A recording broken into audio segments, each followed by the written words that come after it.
Well, the ARROW study is a phase 3 randomized trial in which Carfilzomib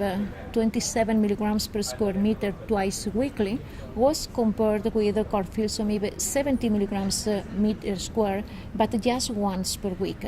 in relapsed and refractory myeloma patients after at least 2 prior lines of therapy. This trial was presented and published 1 year ago also at ASCO meeting, and the primary endpoint was met, that it was progression-free survival, and the progression-free survival was significantly longer for Carfilzomib 70 weekly in comparison with 27 twice weekly. The overall response rate was also significantly higher, and what is much more important is that the safety profile was comparable. So Carfilzomib 70 milligrams per square meter weekly represented a standard of care for relapsed and refractory myeloma patients because, again, it is much more convenient. And during this Congress, we will present a sub-analysis conducted in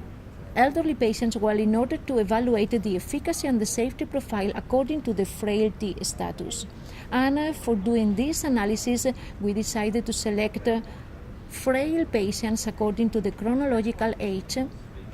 according to the Charlson Comorbidity Index, as well as the performance status. We had the opportunity to see that frail patients were represented in both Carfilzomib 70 and Carfilzomib 27 in both arms, and we had also the opportunity to see how the efficacy in terms of overall response rate, but especially in terms of progression-free survival, was maintained, indicating that it is possible to use Carfilzomib 70 weekly in the frail population. Most importantly, and one additional comment, from the safety point of view, there were not significant differences and no more adverse events were reported in this frail population, so Carfilzomib 70 weekly can be safely used in the frail population.